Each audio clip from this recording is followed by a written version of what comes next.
जय हिंद साथियों। आज हम देखते हैं कोशिका विभाजन को कि कोशिका विभाजन कैसे होती है, हमारे शरीर में कोशिका का विभाजन कैसे होता है, किन किन परिस्थितियों में होता है, यूकेरियोटिक में किस प्रकार से होता है और प्रोकैरियोटिक में किस प्रकार से होता है, और कोशिका विभाजन की खोज किसने की थी। तो हम आज इसके तमाम क्वेश्चनों को सॉल्व करते जाएंगे और आगे की ओर बढ़ते हुए जाएंगे। तो आज हम देखते हैं कोशिका विभाजन के बारे में, देखेंगे कि कोशिका विभाजन होता कैसे है और किन किन परिस्थितियों में होता है। तो इसको हम साइंस का एक चैप्टर है कोशिका विभाजन। तो कोशिका विभाजन को हम आज पूरा डिटेल से देखते हैं और समझेंगे भी। तो सेल डिवीजन, इसे क्या कहते हैं हम? Cell division. Cell division, cell division, इसे हम क्या बोलेंगे? Cell division. ऐसा ही हुआ, हाँ, सेल डिवीजन बोलेंगे। हम क्या बोलेंगे इसको? कोशिका विभाजन। तो कोशिका विभाजन, इसे हम हिंदी में क्या बोलते हैं? कोशिका विभाजन। कोशिका विभाजन, कोशिका विभाजन के बारे में आज हमें पढ़ना है। पूरा का पूरा हम कोशिका विभाजन को एक शुरू से पढ़ते हुए चलेंगे और आगे की ओर बढ़ते जाएंगे। यहाँ देखते हैं कि कोशिका विभाजन देखा किसने था सर्वप्रथम। तो कोशिका विभाजन सर्वप्रथम सन 1955 में बिरचाउ नाम के वैज्ञानिक थे। किस नाम के? बिरचाउ नाम के वैज्ञानिक ने, वैज्ञानिक कौन थे? तो बिरचाउ नाम के वैज्ञानिक ने देखा था कि कोशिका विभाजन हुआ है। तो उन्होंने देखा सर्वप्रथम को जो सेल डिवीजन है, सेल डिवीजन की खोज किसने की थी? तो बिरचाउ ने। कब की थी? तो 1955 में की थी। उन्होंने देखा कि कोशिका किन किन परिस्थितियों से होता है। तो उन्होंने देखा कि कोशिका विभाजन कहाँ कहाँ पे होता है, कैसे होता है। तो हम उसको भी देखते हैं कितने प्रकार का होता है। तो कोशिका विभाजन थ्री टाइप से होता है। कितने प्रकार से होता है? तो 3 प्रकार से होता है। नंबर 1 कौन सा हो जाएगा? तो एमाइटोसिस। सेकंड नंबर का जो होगा उसको हम बोलेंगे माइटोसिस। जो थर्ड नंबर का डिवीजन होगा उसको हम बोलेंगे मियोसिस बोलेंगे। यदि हिंदी में कहा जाए कितने प्रकार का होता है? तो 3 प्रकार का होता है। कौन कौन सा? एमाइटोसिस, मियोसिस और माइटोसिस। कौन कौन सा होता है? एमाइटोसिस, माइटोसिस और मियोसिस। एमाइटोसिस को कहते हैं हम आसूत्री विभाजन।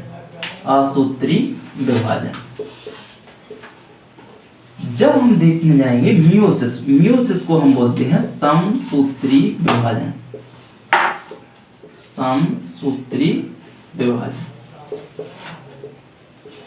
और यहाँ पे देखेंगे हम मियोसिस। तो मियोसिस को क्या कहते हैं हम? अर्धसूत्री विभाजन।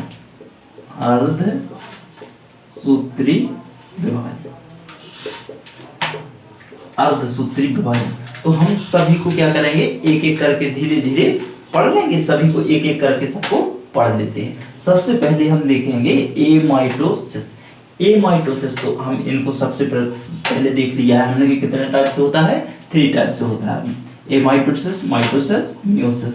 आसूत्री, समसूत्री और अर्धसूत्री। तो हम इन दोनों को रब कर देते हैं। सबसे पहले किसको देखते हैं हम? माइटोसिस को देखते हैं। एमाइटोसिस को, सॉरी, एमाइटोसिस किस किस में होता है? तो सर्वप्रथम यूकेरियोटिक में यहाँ पे क्वेश्चन खड़ा होता है कि जो एमाइटोसिस अर्थात सब आसूत्री विभाजन है, ये यूकेरियोटिक में होता है या प्रोकैरियोटिक में होता है? तो ये किस में होता है? प्रोकैरियोटिक कोशिकाओं में होता है। किन में होता है?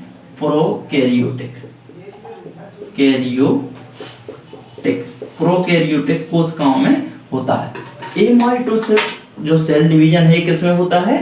तो प्रोकैरियोटिक कोशिकाओं में होता है। यदि यहाँ पे देखते हैं हम कि जो प्रोकैरियोटिक कोशिकाएं कहाँ किस किस में होती हैं, तो प्रोकैरियोटिक सबसे पहला क्वेश्चन खड़ा होता है कि प्रोकैरियोटिक होता क्या? ऐसे जीव जिनका केंद्रक क्या होता है? अविकसित होता है। तो ऐसे जीव क्या कहलाते हैं? प्रोकैरियोटिक कहलाते हैं। ऐसे जीव जिनका केंद्रक क्या होता है, अविकसित होता है, अर्थात पूर्ण विकसित नहीं होता है। ऐसे जीव क्या कहलाते हैं, तो प्रोकैरियोटिक जीव कहलाते हैं। इसके आगे देखते हैं कि प्रोकैरियोटिक कौन कौन से जीव कहलाते हैं। यहाँ पे देखेंगे हम बैक्टीरिया जैसे जीवाणु, जीवाणु को देखेंगे हम। जीवाणु यहाँ पे नील हरित शैवाल, नील हरित शैवाल, नील हरित शैवाल। इसके बाद में देखेंगे हम ईस्ट, ईस्ट, ईस्ट के बाद देखेंगे अमीबा, अमीबा और इसके बाद में देखेंगे हम प्रोटोजोआ, प्रोटोजोआ, प्रोटोजोआ। तो जीवाणु, नील हरित शैवाल, ईस्ट, अमीबा और प्रोटोजोआ के अंदर क्या होता है, एमाइटोसिस होता है, अर्थात असूत्री विभाजन होता है। इसके आगे देखते हैं हम कि एमाइटोसिस जो होता है ये सर्वप्रथम कहाँ होता है, तो सर्वप्रथम कहाँ पे होता है, केंद्रक में होता है। कहाँ पे होता है, सर्वप्रथम कहाँ पे होता है, तो केंद्रक में होता है। कहाँ पे होता है, केंद्रक में, केंद्रक में होता है। कहाँ पे, केंद्रक में। केंद्रक के बाद क्या होता है, तो कहाँ पे होता है, साइटोप्लाज्म, साइटोप्लाज्म, प्लाज्म में कहाँ पे होता है, तो साइटोप्लाज्म। सर्वप्रथम किसका विभाजन होता है, तो केंद्रक का। इसके बाद में किसका होता है, साइटोप्लाज्म का होता है। लास्ट में जब जो डिवीजन हो जाता है, इसके लास्ट में क्या होता है कि जो डॉटर सेल बनती है, जो सेल बनती हैं उनको क्या कहते हैं, डॉटर सेल कहते हैं। तो DAUGHTER, डॉटर सेल कहते हैं। जिन सेलों का निर्माण होगा, इनका डिवीजन होने के बाद जिसका निर्माण होगा उन्हें क्या कहते हैं, डॉटर सेल कहते हैं। इनका विभाजन होगा तो इसके बाद में 2 सेलें बनेंगी, तो उन्हें हम क्या कहेंगे, डॉटर सेल कहेंगे। इसके आगे इसको लग करते हैं, डॉटर सेल। इसके बाद आगे देखते हैं, ये हमारा पूरा एमाइटोसिस खत्म होता है। इसके बाद में देखेंगे हम माइटोसिस। किसको देखेंगे हम, माइटोसिस को देखते हैं।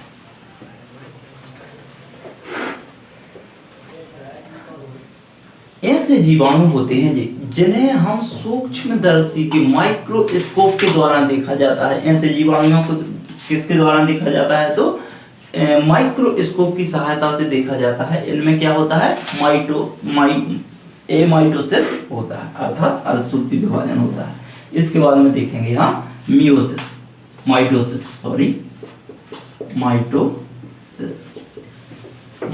को देखेंगे, अर्थात अर्धसूत्री समसूत्री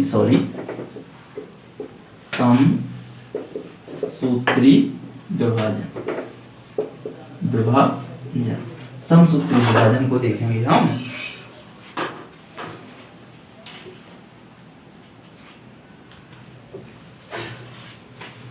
तो समसूत्री विभाजन को देखेंगे हम, क्या देखेंगे, समसूत्री विभाजन को देखेंगे कि समसूत्री विभाजन किन किन जीवों में होता है। तो एमाइटोसिस जो होता था वो किस में होता था, प्रोकैरियोटिक कोशिकाओं में। किस में होता था, प्रोकैरियोटिक कोशिकाओं में होता था। जो समसूत्री विभाजन होगा वो किस में होगा, तो यूकेरियोटिक कोशिकाओं में होता है। जैसे में देख लेंगे हम, जैसे छिपकली की पूंछ, छिपकली की पूंछ और चूहे की पूंछ, चूहे की पूंछ उदाहरण में इनको लेते हैं। जैसे कभी आपने छिपकली को देखा हो ऊपर की ओर, तो छिपकली ऊपर की ओर चिपकी रहती है दीवार में। यदि हम उसके पास में मारेंगे तो वो अपनी पूंछ को क्या कर देगी, तोड़ देगी, और पूंछ उसकी क्या करने लगेगी, नाचने लगेगी, नीचे क्या करेगी, नाचने लगेगी। तो हम कहेंगे हमने छिपकली को मार दिया, लेकिन छिपकली कहती है तुम उसमें देखते रहो, बित जाओ और हम आगे की ओर चलते हैं।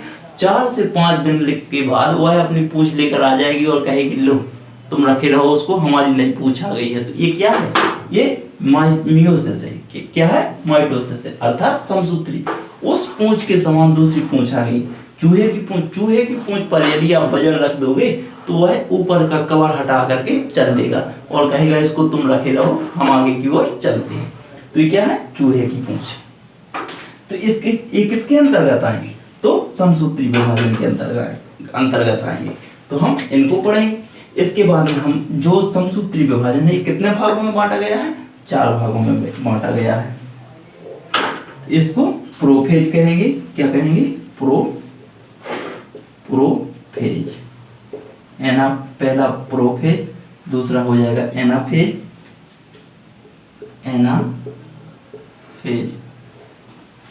तीसरा हो जाएगा मेटाफेज, चौथा क्या हो जाएगा, टीलोफेज।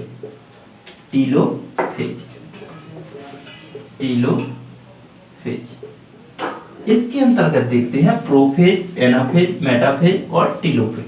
जो प्रोफेज होता है, इसमें क्या होता है, इसका कार्य क्या है, गुणसूत्र का निर्माण करना। प्रोफेज का निर्माण कार्य क्या है, तो गुणसूत्र का निर्माण करना। इसके बाद में मेटाफेज को देखें। मेटाफेज क्या करता है कि गुणसूत्रों को एक क्रम या एक सीध में लाने का काम क्या करता है, मेटाफेज करता है। इसके बाद में एनाफेज क्या करता है कि गुणसूत्रों को 2 भागों में तोड़ देता है। क्या करता है, 2 भागों में तोड़ देता है। टीलोफेज क्या करता है कि यह केंद्रक का पूरा निर्माण करके रखता है, तो ये टीलोफेज हो जाएगा। अलग अलग करके सबको बता दिया। इसके बाद में हम देखेंगे मियोसिस जो आज का मेन टॉपिक था, तो पूरा मैं बता चुका हूं। तो अब हम देखेंगे मियोसिस को देखेंगे। माइटोसिस हमारा कंप्लीट हो चुका है, ये माइटोसिस कंप्लीट हो चुका है। इसके बाद में हम देखेंगे मियोसिस को देखेंगे। MEIO मियोसिस को देखेंगे। इसे हम कहते हैं अर्धसूत्री विभाजन।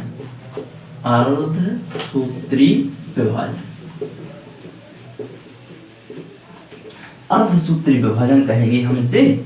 अर्धसूत्री विभाजन तो मेल के अंदर अलग होगा, फीमेल के अंदर अलग होगा। तो यहाँ पे हम डाल देंगे मेल, MALE मेल, यहाँ पे डाल देंगे फीमेल।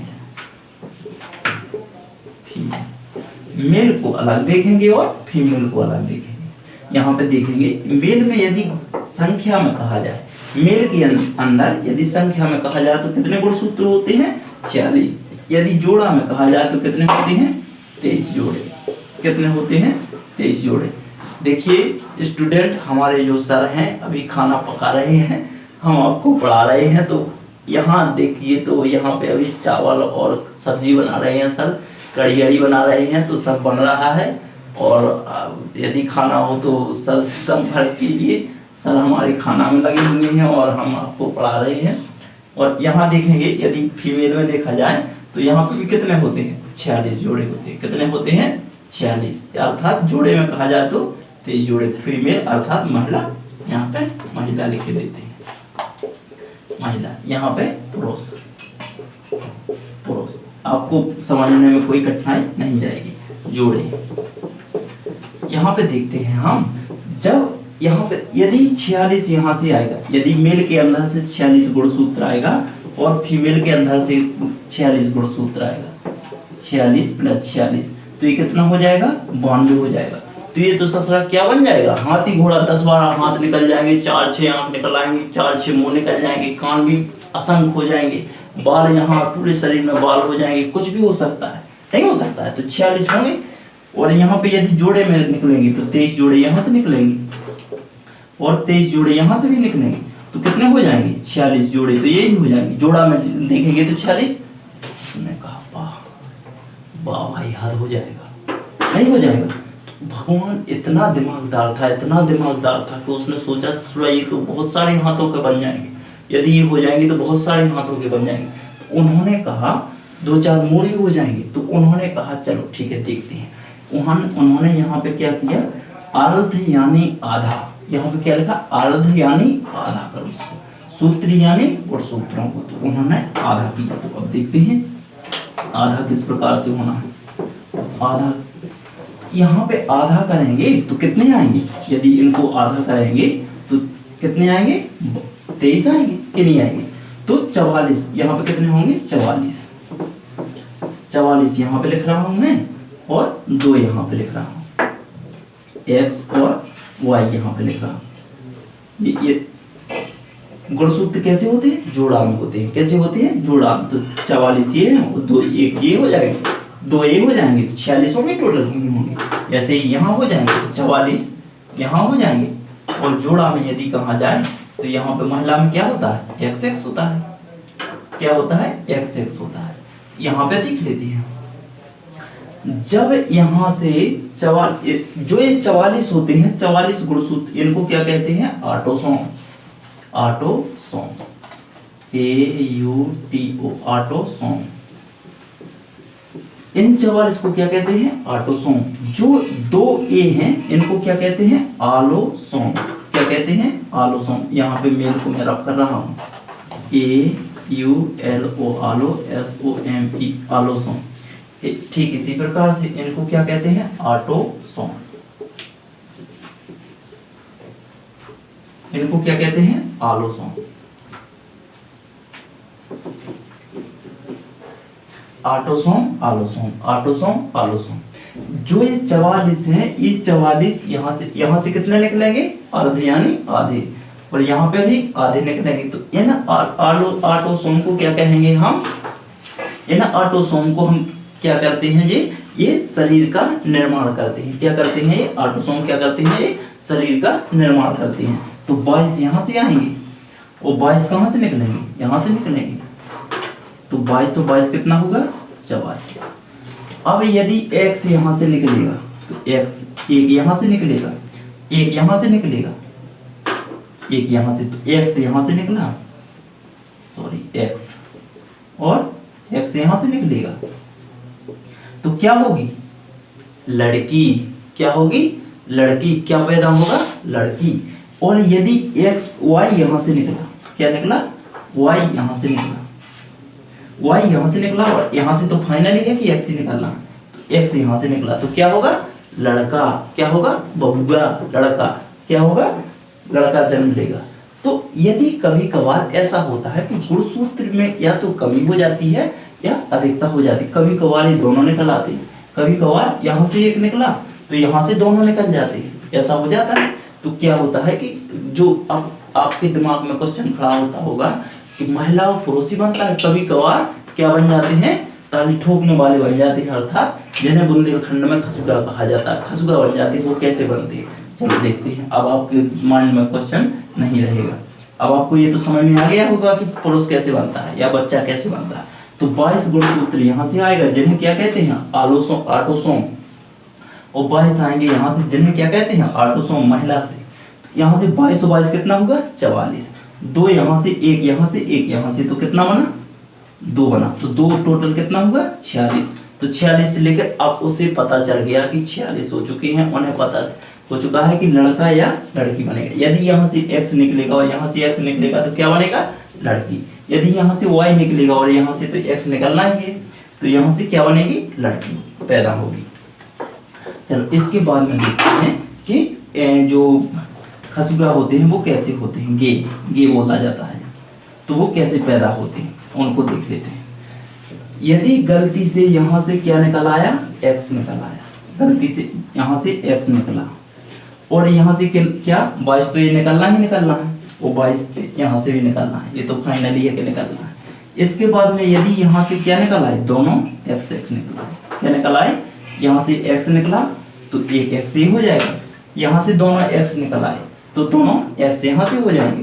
तो ये क्या हो जाएगा, देखिएगा किसके समान, लड़की के समान, क्योंकि दो कहाँ पे है, फीमेल के हैं, तो यहाँ पे देखिएगा किसके समान, लड़की के समान। लेकिन होगा क्या, गे होगा। क्या होगा, गे होगा। यदि यहाँ से Y निकला, यहाँ से Y निकला और यहाँ से XX दोनों यहाँ से निकला, तो देखिएगा किसके समान, लड़के के समान। लेकिन होगा क्या, गे ही होगा। क्या होगा, ये गे ही होगा। तो इस प्रकार से यदि यहाँ से क्या निकला, यहाँ से दोनों आ जाए, XY यहाँ से आ जाए, यहाँ से क्या आ जाए, X आ जाए, तो भी क्या होगा, गे ही होगा। यदि यहाँ से कोई भी निकल आएगा तो क्या होंगे, गे ही होंगे। तो इस प्रकार से सभी क्वेश्चन सॉल्व हो जाएंगे। यदि यहाँ पे देखा जाए,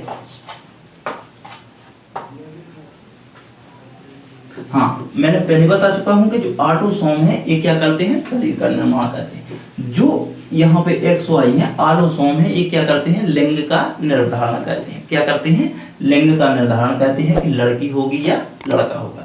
तो क्वेश्चन यहाँ से खड़ा होता है कि बच्ची का लिंग का निर्धारण जो होता है वो किसके गुणसूत्र से होता है, पिता के या माता के। तो यहाँ पे किससे हो जाएगा, पिता के गुणसूत्र से। कैसे हो जाएगा, यहाँ से फाइनल होता है तो पिता के गुणसूत्र से होगा।